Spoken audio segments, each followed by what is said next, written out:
ये बेटा शुरू करते हैं। हमारा टॉपिक आज का जो है वो जेनेटिक कोड है, और जेनेटिक कोड के हवाले से आप लोग काफ़ी हद तक जानते हैं, और इसमें कोई बहुत ज़्यादा मुश्किल बात नहीं है। सिर्फ चंद एक बातें ऐसी हैं जो थोड़ी बहुत रिमाइंड कराना मकसूद हैं। बाकी इसमें एक टॉपिक है क्रैकिंग द जेनेटिक कोड, तो वो कोई बहुत मुश्किल चीज़ जो है वो नहीं है, हम उसको भी देख लेंगे साथ साथ। तो सबसे पहले तो जो हमारे इल्म में बात होनी चाहिए रिगार्डिंग जेनेटिक कोड, वो ये है कि it is a whole language from DNA to RNA. जो चीज़ ट्रांसफ़र होती है उसको हम मॉलिक्यूलर लैंग्वेज का नाम देते हैं। It is a molecular language. और ये जो मॉलिक्यूलर लैंग्वेज है, ये असल में वो चीज़ है जिसको डी कोड किया जाता है इन द फॉर्म ऑफ मीनिंग। अब ये मॉलिक्यूलर लैंग्वेज क्या है? ये मॉलिक्यूलर लैंग्वेज है न्यूक्लियोटाइड्स। ठीक है, वो जो लैंग्वेज जो, या आप यूँ कह लीजिए कि ये जो मॉलिक्यूलर लैंग्वेज है इसके अल्फ़ाबेट्स कौन से हैं, क्योंकि हम क्या कहते हैं, हम कहते हैं कि हर किस्म की जो लैंग्वेज होती है उसके अल्फ़ाबेट्स होते हैं। तो मॉलिक्यूलर लैंग्वेज के जो अल्फ़ाबेट्स हैं उन वो हैं असल में न्यूक्लियोटाइड्स। इन न्यूक्लियोटाइड से जो बना हुआ वर्ड होता है, यानी इन अल्फ़ाबेट से जो बना हुआ वर्ड होता है उसको हम क्या नाम देते हैं? उसको हम नाम देते हैं जेनेटिक कोड का। ये एक छोटी सी बात है इस हवाले से। और उसके बाद जो है जेनेटिक कोड, उन अल्फाज का जो मतलब होता है, उन अल्फाज का जो अपेरेंट मीनिंग होता है, वो बेसिकली क्या होता है? उन अल्फाज का जो अपेरेंट मीनिंग होता है उसको हम कहते हैं अमाइनो एसिड। यानी इसका क्या मतलब हुआ कि आप जैसे कभी उर्दू में अल्फाज मायनी लिखते थे, किसी ज़माने में इंग्लिश के वर्ड मीनिंग लिखा करते थे, फिर एक क्लास में आके आपने इंग्लिश के सिनोनिम्स लिखना शुरू किए, आपने कहा जी ये वर्ड है तो इसके मिलते जुलते वर्ड ये होंगे।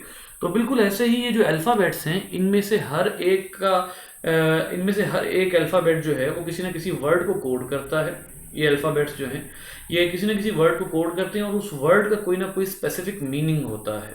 तो वो जो मीनिंग है बेसिकली, उस मीनिंग को आप क्या कहते हैं? उस मीनिंग को आप कहते हैं अमाइनो एसिड। यानी इसका क्या मतलब हुआ कि बेसिकली जो वर्ड है वो किससे बना हुआ है? वो न्यूक्लियोटाइड्स से बना हुआ है। अब यहाँ पर वर्ड्स की जो है वो बात आती है कि ये जो वर्ड्स हैं ये बनते कैसे हैं, फॉर्मेशन ऑफ वर्ड्स कैसे होती है, और एक वर्ड जो है इसका क्या मीनिंग होता है। ठीक है, और या फिर ये है कि सवाल ये पैदा होता है कि हाउ डू अल्फ़ाबेट्स कंबाइन। ये जो अल्फ़ाबेट्स हैं ये कंबाइन कैसे होते हैं, और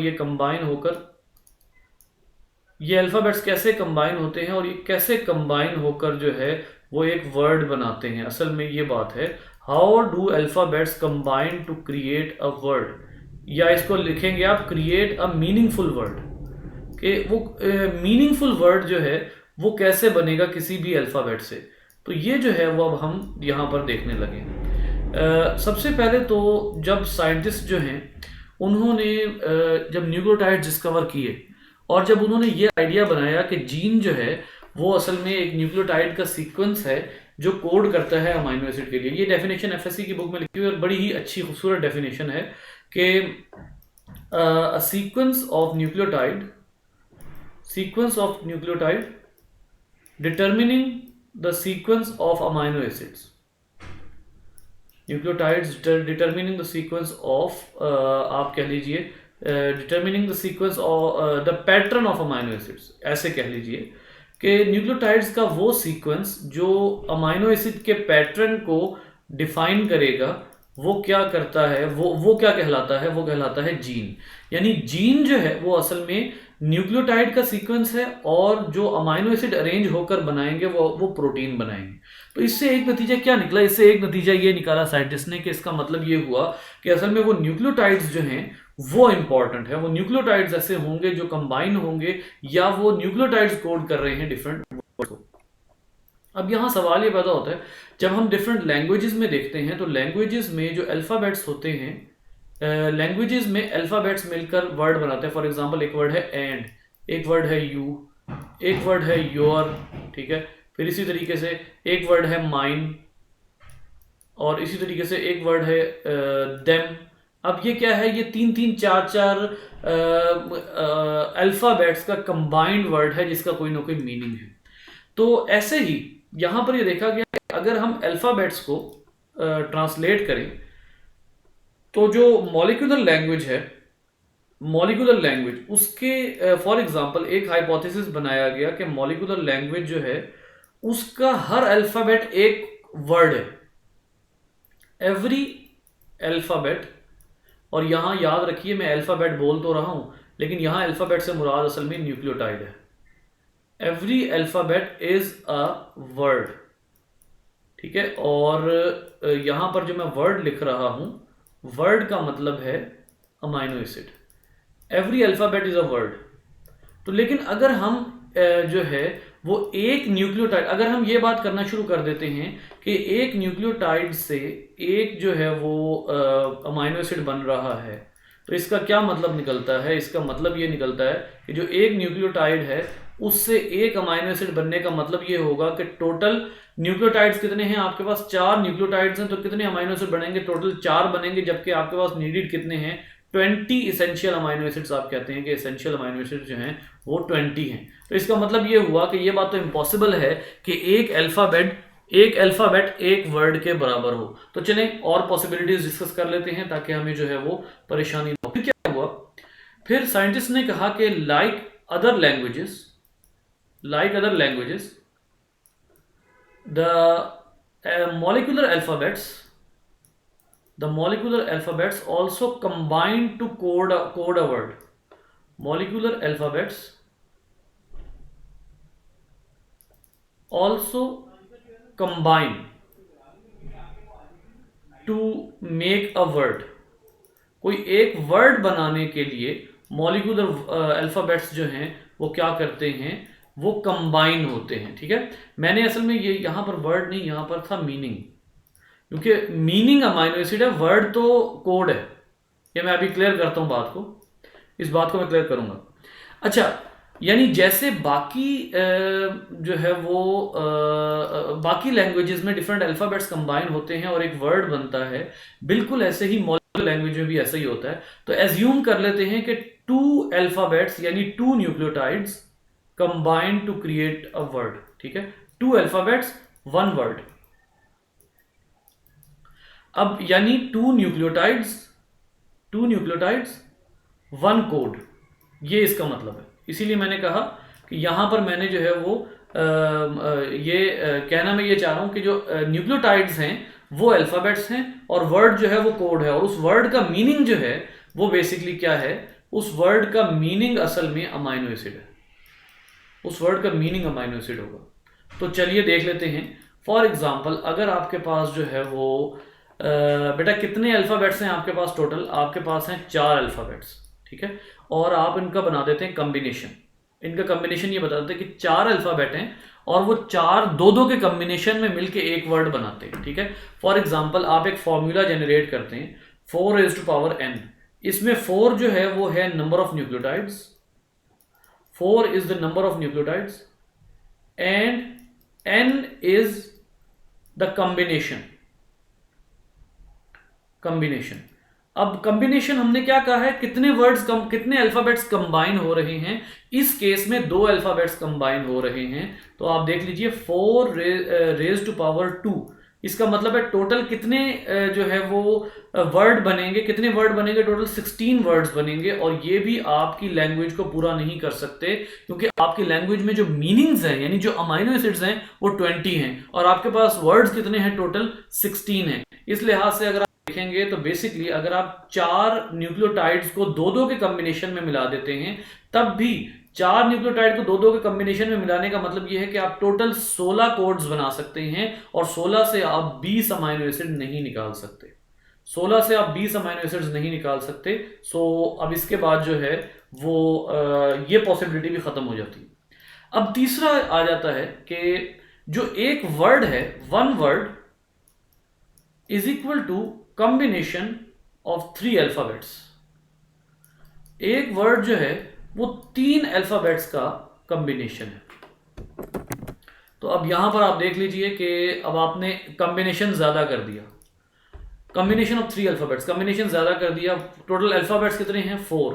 कॉम्बिनेशन कितने बना रहे हैं आप? 3 का कॉम्बिनेशन बना रहे हैं, तो टोटल बनते हैं 64। 64 आपके पास जो है वो टोटल वर्ड्स बनते हैं और 64 वर्ड्स जो है वो आपके 20 मीनिंग्स को इजीली सेटिस्फाई कर सकते हैं, 20 मीनिंग्स को इजीली सेटिस्फाई कर सकते हैं। So it was finalized then कि हमारे जो 3 न्यूक्लियोटाइड्स हैं, 3 न्यूक्लियोटाइड्स का जो ग्रुप है वो एक एक अमाइनो एसिड को कोड करेगा। यहां से जो है उसके बाद जो चीज डिफाइन की गई वो ये था कि a codon is a combination of 3 nucleotides,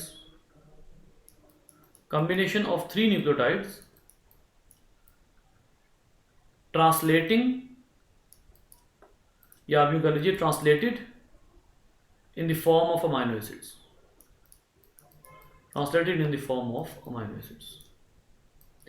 यहां से जो है वो फिर आइडिया निकाला गया कि जो अमाइनो एसिड्स हैं उनको कॉपी करने के लिए या उनको जो है वो असल में आप देखिए ना कि आप अगर इसको एज्यूम करें कि आपके पास इंग्लिश लैंग्वेज है, आप उसको ट्रांसलेट करना चाह रहे हैं तो आप उसके अल्फाज को ट्रांसलेट करते हैं उर्दू में।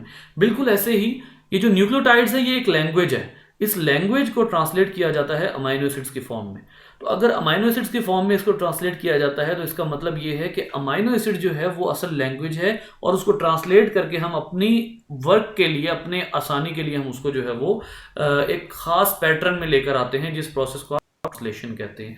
तो यहाँ पर आप लोगों को जेनेटिक कोड के हवाले से काफ़ी इंफॉर्मेशन गिवन है और इनमें से कोई भी ऐसी बात नहीं है जो आपने छोटी क्लासेस में ना पढ़ी हो। 2-3 बातें अगर हुई तो मैं यहाँ पर जो है वो आपसे डिस्कस कर लेता हूँ। क्रैकिंग द कोड है उसको देख लेते हैं। अब इसने हाँ, ये इसका जो एक्सपेरिमेंट है ना, नायरनबर्ग का एक्सपेरिमेंट बड़ा मशहूर है। नायरनबर्ग वो बंदा था जिसने खुद से कोडॉन बना के वो अमाइनो एसिड बनवाए थे। ठीक है, इसने क्या किया था यहां देखिए, the first codon was deciphered in 1961 by Marshall Nirenberg, और ये बहुत ही मशहूर एक्सपेरिमेंट है इसका। Along with Nirenberg synthesized an artificial messenger RNA by linking identical RNA nucleotides containing uracil as their basis. अब वो कहता है जी जहां भी no matter where this message started or stopped, it could contain only one codon in repetition, triple U. उसने बनाया ही, उसने कहा जी चलो ऐसे करते हैं कि इस कोड को डिफाइन करने के लिए सबसे पहले हम एक काम करते हैं, हम पूरा मैसेंजर आरएनए बनाते हैं, लेकिन उस मैसेंजर आरएनए में जो अल्फाबेट यूज होगा यानी जो न्यूक्लियोटाइड यूज होगा वो सिर्फ एक होगा। उसने कौन सा यूज किया, उसने ट्रिपल यू, उसने यू यूज कर दिया। अब यू जो है वो यूज होता जा रहा है। इस ट्रिपल यू से उसने जो पॉलीपेप्टाइड बनवाया वो फेनाइल एलानीन का था गालिबन। यहां पर देखिए, हाँ, and the other compound, his artificial system translated the poly U into polypeptide containing many units of the, हाँ ये देखिए, many units of the amino acid phenyl alanine.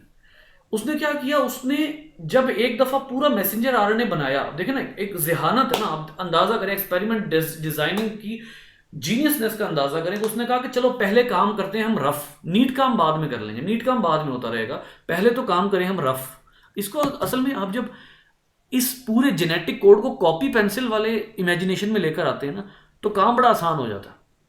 ठीक है, अब उसने क्या किया, उसने कॉपी पेंसिल वाला काम किया। उसने कहा चलो पहले ना एक ही अल्फाबेट लिखता चला जाए। उसने जनाब मैसेंजर आरएनए पॉलीमरेज डाला, न्यूक्लियोटाइड्स डाले, आरएनए पॉलीमरेज के जरिए उसने सारे जो है वो न्यूक्लियोटाइड्स पोली यू चेन थी वो बना ली। अब जब उसने पोली यू चेन बनाई तो उसने उसके बाद पॉलीपेप्टाइड चेन आई, राइबोसोम भी डाला, राइबोसोम डाल के उसकी ट्रांसलेशन करवाई। जब उसके पास पॉलीपेप्टाइड चेन आई तो पता ये लगा कि वो जो पॉलीपेप्टाइड चेन है उसके अंदर जो अमाइनो एसिड्स लगे हुए हैं वो सारे के सारे फेनाइल एलानीन के हैं। Nirenberg determined that the messenger RNA codon triple U specified the amino acid phenylalanine. उसके बाद उसने ट्रिपल ए, ट्रिपल जी और ट्रिपल सी पर भी जो है वो एक्सपेरिमेंट किया था। तो ये आप अगर तो आप लोग वो स्टेजेस गुजार आए हैं, लेकिन हम जब पढ़ रहे थे तो उस वक्त हमारा जो है वो सिस्टम थोड़ा डिफरेंट था। ये था कि हम एक कॉलेज में पढ़ रहे थे और हमारा कॉलेज, मेरा एमफिल पंजाब यूनिवर्सिटी से, लेकिन मेरा जो बीएस है मेरा वो है साइंस कॉलेज से, और साइंस कॉलेज की डिग्री जो है वो एफिलिएटेड है from Punjab university. Science college ज़ाहिर है वो एक वहीं के टीचर असल में एक्चुअली जो है वो पंजाब यूनिवर्सिटी में भी जाकर पढ़ाते हैं विजिटिंग के तौर पे साइंस कॉलेज के। तो वहाँ पर जो है ना वो हुआ ये कि जब हमारा सिस्टम था तो हमें ये जेनेटिक कोड पढ़ाया गया और हमें ये कहा गया कि ये जो नायरनबर्ग का एक्सपेरिमेंट है ये आने के चांसेस बहुत ज्यादा है, उस वक्त हमें ये कहा गया, and it literally appeared in the exam. इतना इंपॉर्टेंट ये उस वक्त कंसिडर किया जाता था। और बड़ा ही सिंपल सा एक्सपेरिमेंट, एक छोटा सा जीनियस आइडिया है, जिसके जरिए आपने एक बड़ी लंबी सारी जो है वो एक मिस्ट्री सॉल्व कर दी कि जी असल में ये इनके जरिए होता क्या है। ठीक है, लेकिन बहरहाल जो है वो अब बहुत सी टेक्निक्स मजीद भी आ चुकी हैं। ठीक है, उसके बाद यहाँ पर जो इन्होंने बताया है वो एक इम्पॉर्टेंट बात, एक दो इम्पॉर्टेंट बातें इन्होंने जो है वो बताई हैं, और वो क्या है वो मैं अभी आपसे जिक्र करता हूँ उनका। एक तो ये कि स्टार्ट कोडॉन बताया है, वो आपको पता है AUG है। स्टॉप कोडॉन बताया है UGA, UAA और UAG, ये 3 स्टॉप कोडॉन्स है। तो जो टोटल बनते हैं, गौर कीजिए, टोटल 64 वर्ड्स बनते हैं। उन 64 वर्ड्स में से मीनिंगफुल वर्ड्स, जो मीनिंगफुल वर्ड्स हैं वो कौन से हैं? मीनिंगफुल वर्ड्स टोटल 61 है, यानी जिनका मीनिंग निकाला जा सकता है, जिनसे मीनिंग निकाला जा सकता है, वो टोटल 61 वर्ड्स हैं। जबकि जो नॉनसेंस वर्ड्स हैं, नॉनसेंस, इनको आप कहते हैं नॉनसेंस वर्ड्स। ये जो नॉनसेंस वर्ड्स हैं ये टोटल बनते हैं बेटा 3, जिनका मीनिंग नहीं निकाला जा सकता। यानी आप यूं कह लीजिए कि मीनिंगफुल वर्ड से मुराद ये है कि जो कोडॉन है, टोटल जो कोड करते हैं वो 61 है, और जो बाकी 3 हैं वो स्टॉप कोडॉन हैं, जिनके बारे में आपको पता है जो UGA, UAG वगैरह जो हैं वो स्टॉप कोडॉन्स में आते हैं। तो वो असल में नॉनसेंस या उनका जो है वो उनका मीनिंग जो है वो नहीं निकलता।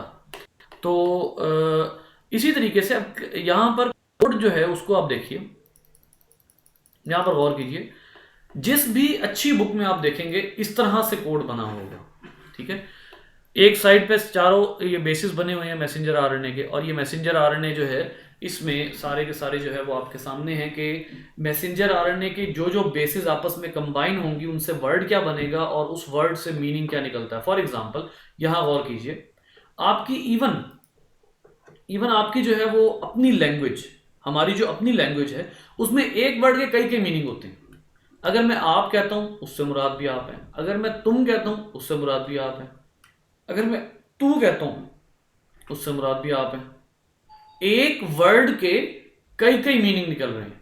तो बिल्कुल ऐसे ही ये जो मॉलिक्यूलर लैंग्वेज है उसमें एक वर्ड के कई कई मीनिंग, यानी एक कोड के कई कई अमीनो एसिड्स भी जो हैं वो मौजूद हैं।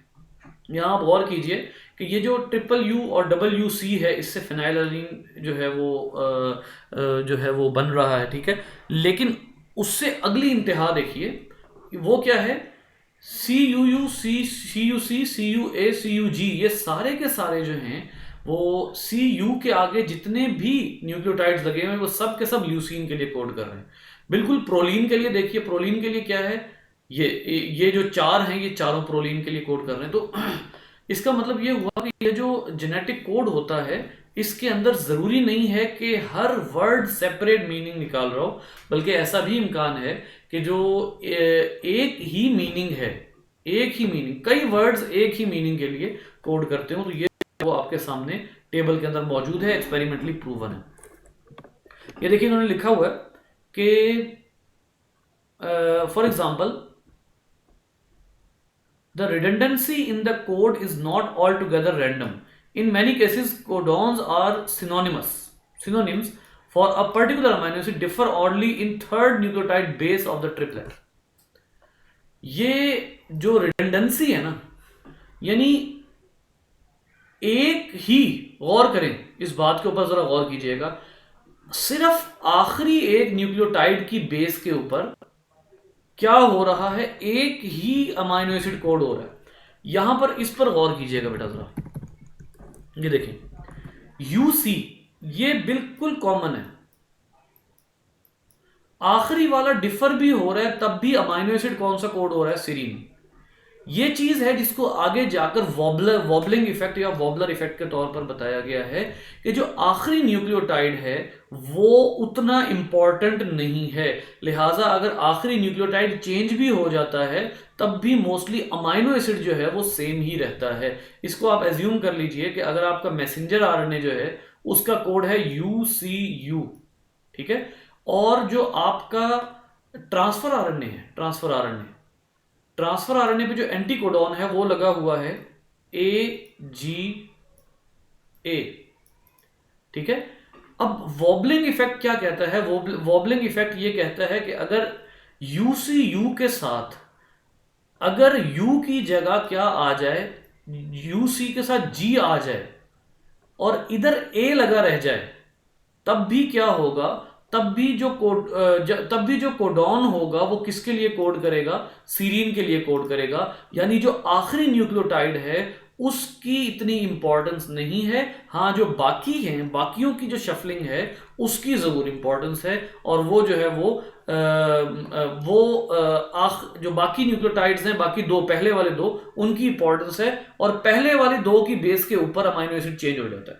ये चीज जो है ये हम आगे भी पढ़ेंगे। इसको हमने आगे जब हम ट्रांसलेशन डिटेल में पढ़ेंगे तब हम इंशाल्लाह इसको मजीद डिटेल से डिस्कस करेंगे। क्योंकि यहां पर आप देखेंगे कि टोटल अमाइनो एसिड्स कितने हैं? 1 2 3 4 5 6 7 8 9 10 11 12 13 14 15 16 17 18 19 20 21।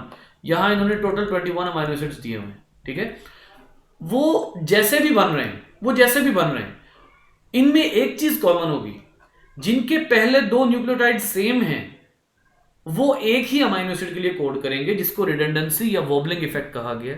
और जब पहले दो न्यूक्लियोटाइड्स डिफरेंट हो जाते हैं तो फिर जो आगे अमाइनो एसिड है वो भी डिफरेंट हो जाता है। लेकिन हर दफा ऐसा नहीं है। जैसे आप इधर देखिए, डबल यू है, इसमें तीसरा यू आए तो फिनाइल एलानीन, डबल यू है इसमें सी आए तो फिनाइल एलानीन, लेकिन ए और जी आए तो ल्यूसीन।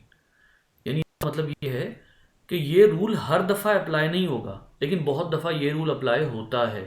यानी जो तीसरा न्यूक्लियोटाइड है वो मैटर करता भी है, but some time it doesn't matter, ठीक है। तीसरा न्यूक्लियोटाइड जो भी होगा वो एक ही सम टाइम एक ही अमाइनो एसिड के लिए कोड कर रहा होगा।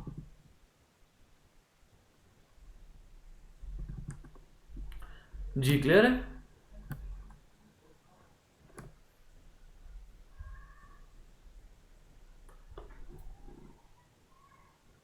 अच्छा जी, एनी प्रॉब्लम?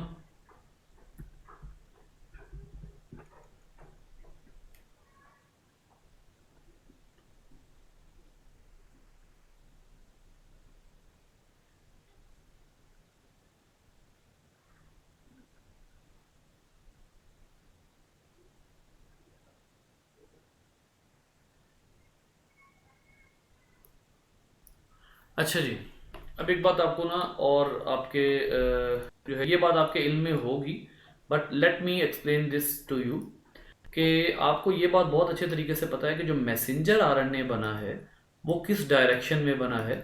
मैसेंजर आरएनए बना है 5 to 3 डायरेक्शन में, क्योंकि जो कोडिंग की गई थी वो 3 to 5 स्ट्रैंड की गई थी। लिहाजा जो मैसेंजर आरएनए बना है वो 5 to 3 स्ट्रैंड में बना है। लेकिन अब आपको यह भी पता है कि जब ट्रांसफर आरएनए आएगा तो ट्रांसफर आरएनए के ऊपर जो एंटी कोडॉन्स होंगे वो किस डायरेक्शन में होने चाहिए? 3 to 5 डायरेक्शन में होने चाहिए। और एक बात और भी है, और वो ये है कि जो मैसेंजर आरएनए है उसकी जो रीडिंग है वो 5 to 3 होनी चाहिए, ना कि 3 to 5। यानी ये जो ट्रांसफर आरएनए है ये हमेशा मैसेंजर आरएनए की रीडिंग 5 to 3 करेगा, 3 to 5 नहीं कर सकता। जैसे आप जो है वो कहते हैं कि द प्रेइंग मैंटिस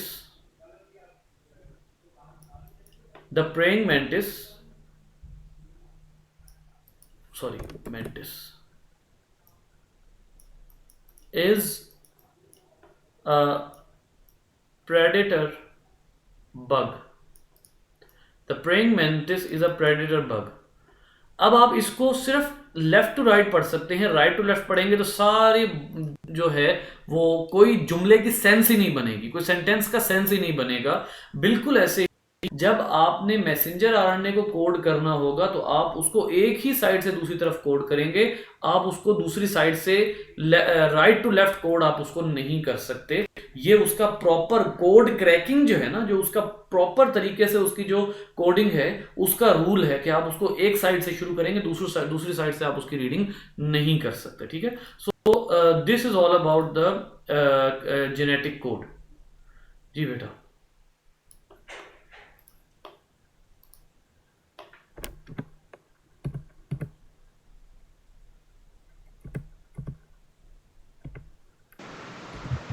सर जी बेटा।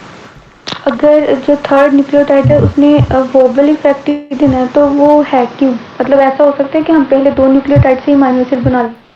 हाँ जी, ऐसा है, ऐसा होता है बैक्टीरिया में, ख़ास तौर पे ऐसा होता है। बैक्टीरिया जो है उसके अंदर टोटल ट्रांसफ़र आरएनए, वैसे ट्रांसफ़र आरएनए कितने होने चाहिए?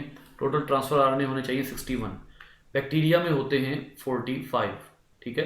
अब वो 45 जो होते हैं उसमें ये होता है कि आप जो एक ट्रांसफ़र आरएनए है वो डिफरेंट तरह के अमाइनो एसिड्स को कैरी कर सकता है। अब अगर वो यू ट्रिपल यू है, ठीक है, तो भी वो फेनाइल एलानिन को कैरी करेगा। अगर वो यूयूसी है तो भी वो फिनाइल एलानिन को कैरी करेगा। इसी तरीके से अगर उसका जो एंटीकोडॉन है उसके ऊपर सीरीन के लिए है, तो सीरीन के लिए जो वो उसका एंटीकोडॉन होगा उसके अंदर 4 एंटीकोडॉन्स की जो है वो ऑप्शंस होगी।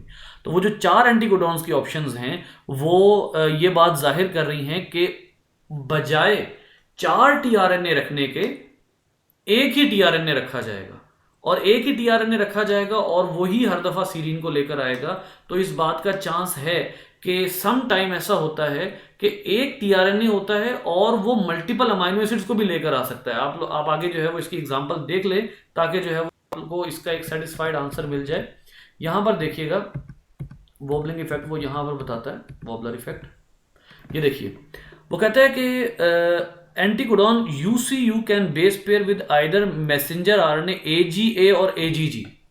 अब यूसीयू जो है वो जो भी अमाइनो एसिड लेकर आ रहा है, चाहे वो एक लेकर आ रहा है, दो लेकर आ रहा है, तीन लेकर आ रहा है, जब भी एजीए आएगा तो उसके क्रॉस में यूसीयू ही आएगा।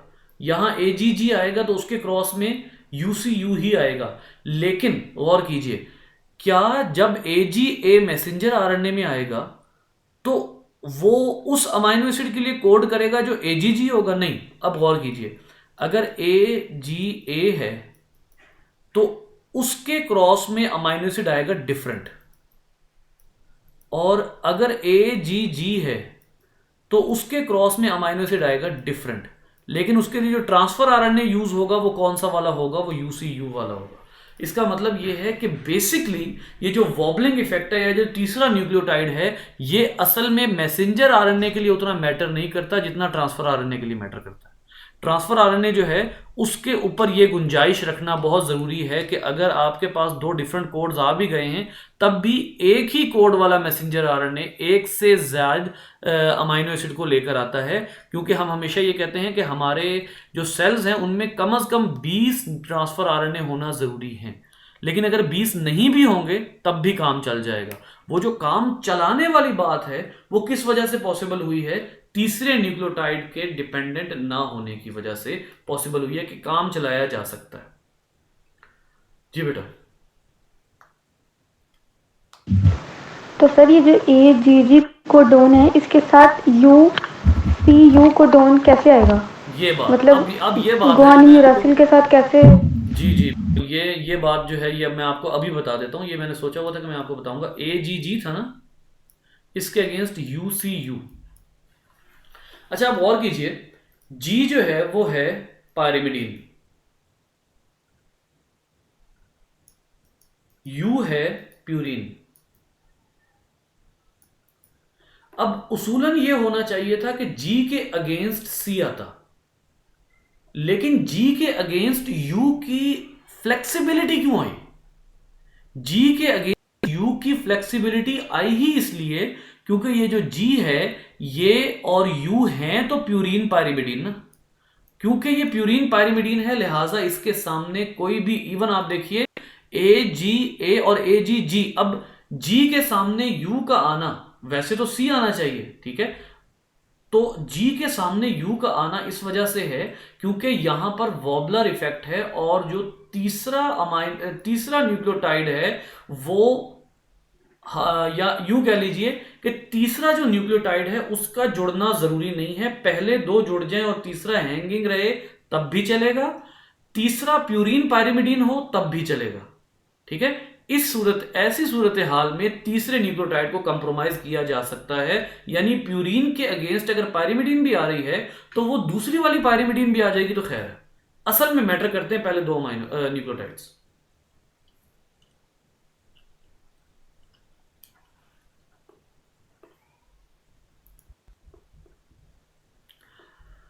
अल्लाह अकबर।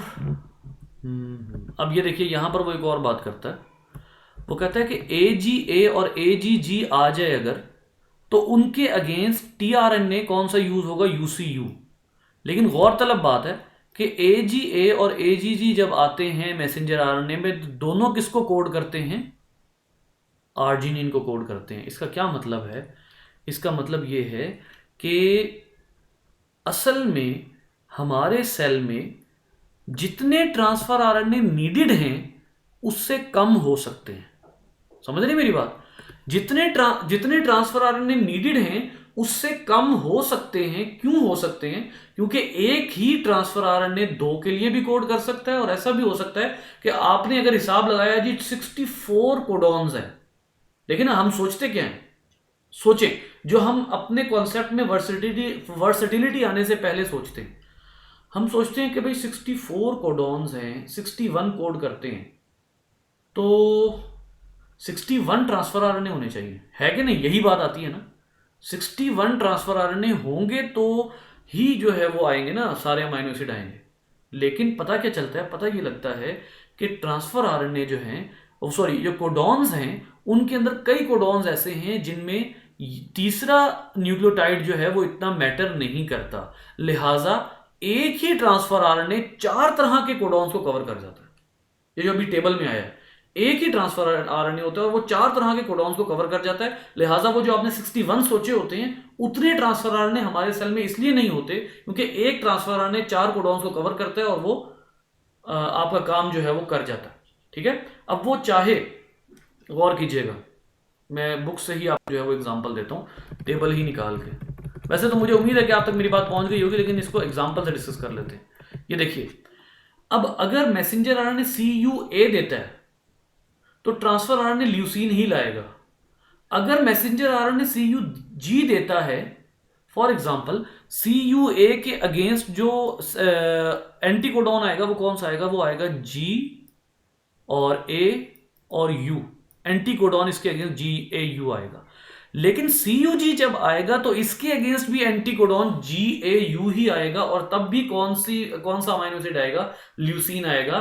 यानी ये है वो चीज जिसको आप वॉबलर इफेक्ट कहते हैं, और ये वो चीज है कि उतने ट्रांसफर आरएनए नहीं चाहिए जितने आप एज्यूम करते हैं कि वर्ड्स होते हैं, बल्कि कई ट्रांसफर आरएनए जो है वो एक कोड के साथ,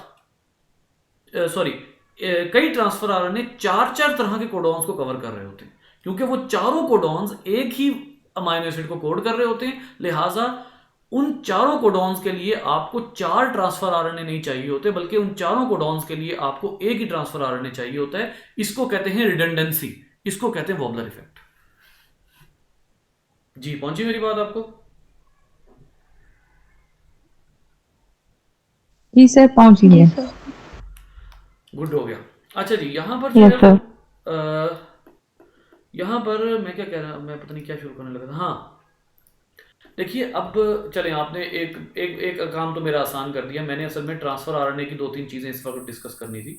तो जो ट्रांसफर आरएनए है उसका जो लीफ लाइक स्ट्रक्चर है वो तो हमने कल कर लिया था स्टडी, और हमने एक चीज़ और भी देखी थी। मैं आपको अगर दोबारा डायग्राम ओपन करके दिखाऊं तो ये जो है वो ये देखिए, ये असल में 3 to 5 इस तरह अरेंज होता है। ठीक है, और पर्टिकुलरली बहुत ही पर्टिकुलर पर्पसेस के लिए इसको अरेंज किया जाता है। लेकिन अब इसमें जो है ट्रांसफर आरएनए, इसमें 2 मॉलिक्यूलर जो है वो आप यूं कह लीजिए मॉलिक्यूलर डिमांड्स हैं 2 तरह की। एक तो अभी मैंने जो आपको बताया रिडंडेंसी, कि भाई आपको हर कोड के लिए सेपरेट, इसको अगर सिंपल तरीन अल्फाज में लिख देना हम कहेंगे कि we do not need separate tRNA for every codon on messenger RNA.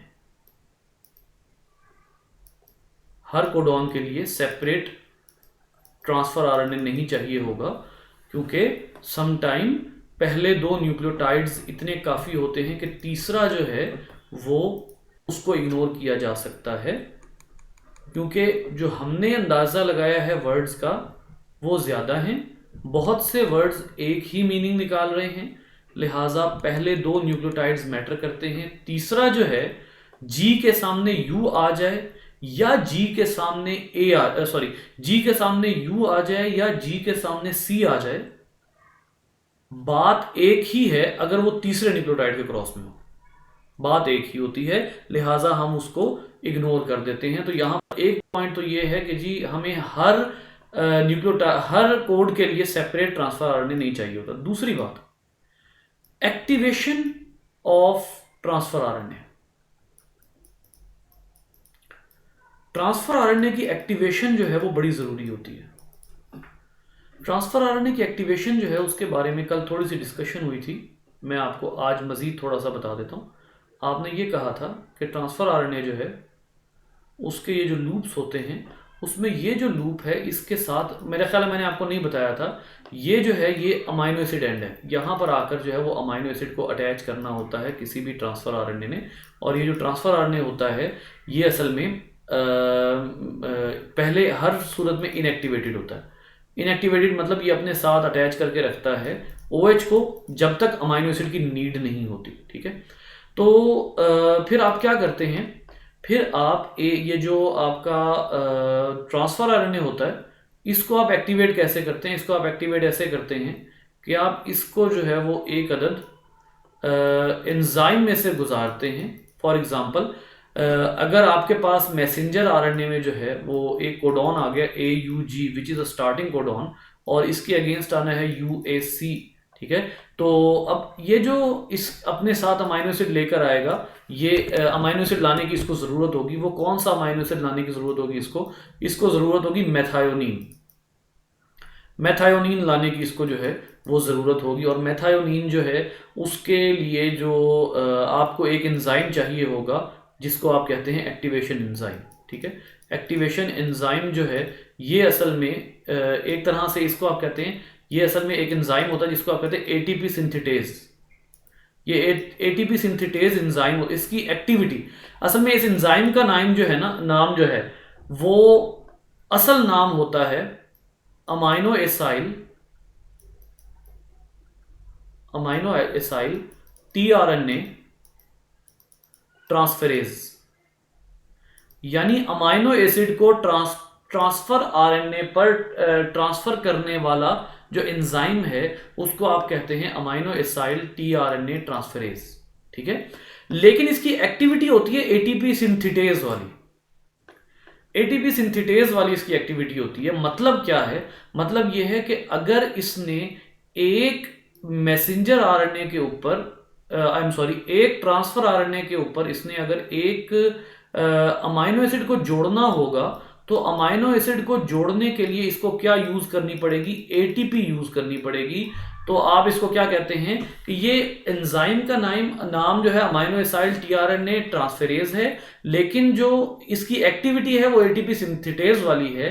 यानी ये ATP जो है उसको यूज करते हुए ये जो है वो अपना अमाइनो एसिड को ट्रांसफर करता है। जब भी इसने वाटर को ऐड करना होता है तो इसको ATP जो है, सॉरी वाटर कह रहा हूं, जब भी इसने अमाइनो एसिड को ऐड करना होता है तो इसको ATP की जरूरत होती है। अब यहां पर एक जनरल सा सवाल है आपका बायोलॉजी बायोकेमिस्ट्री से रिलेटेड। बेटा, दो एंजाइम आप पढ़ते हैं, सिंथेटेज और सिंथेज, इन दोनों में क्या फर्क है?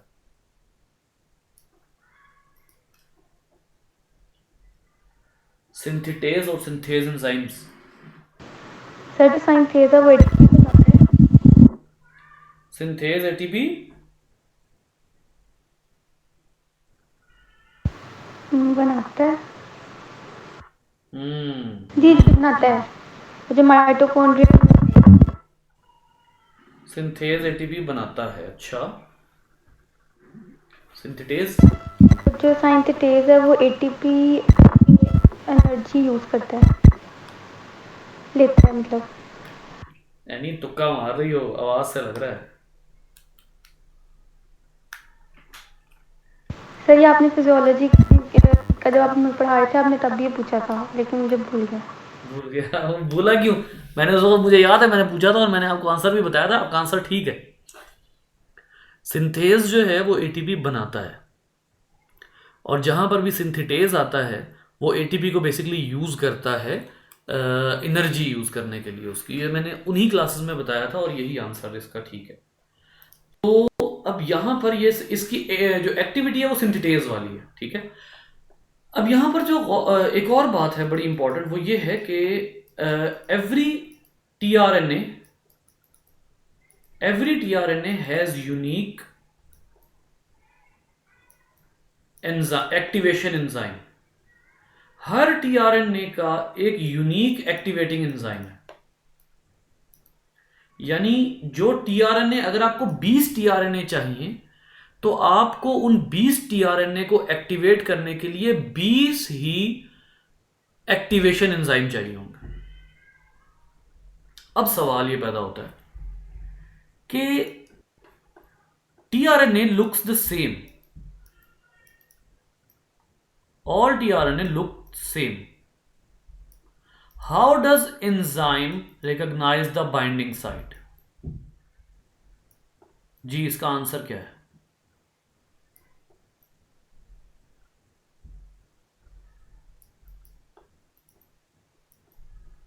बाइंडिंग साइट तो बड़ी यूनिक होती है ना, एंजाइम बड़े स्पेसिफिक है, ठीक है।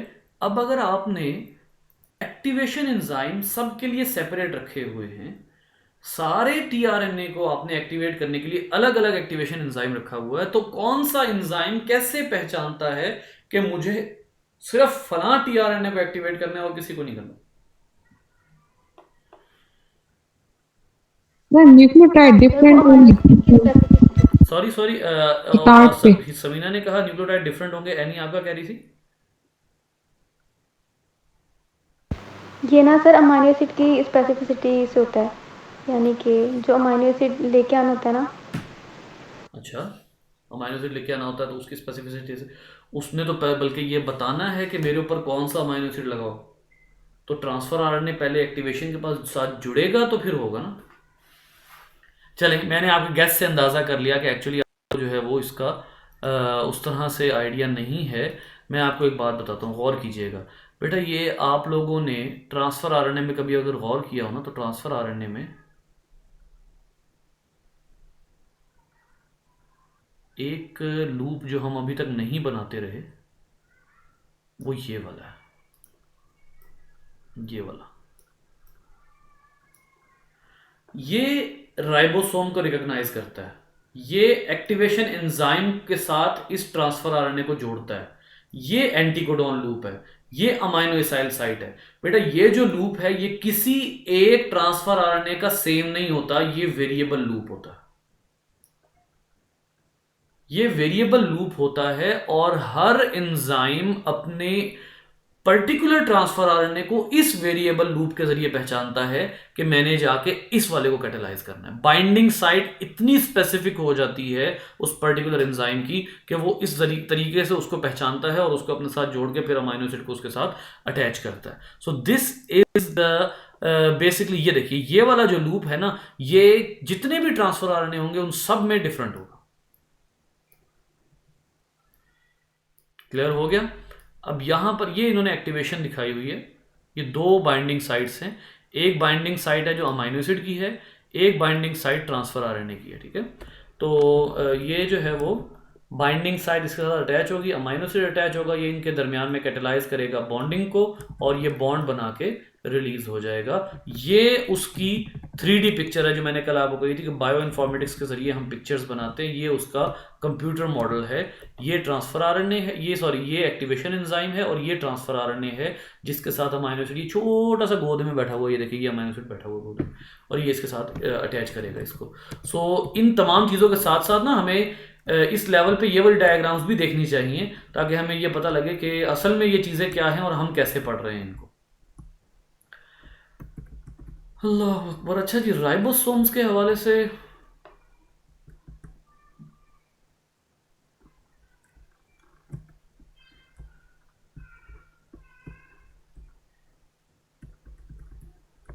बिल्डिंग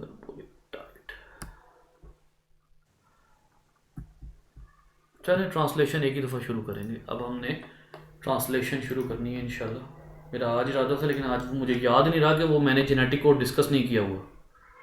तो मुझे जब याद आया कि मैंने जेनेटिक कोड डिस्कस करना, तो फिर मैंने कहा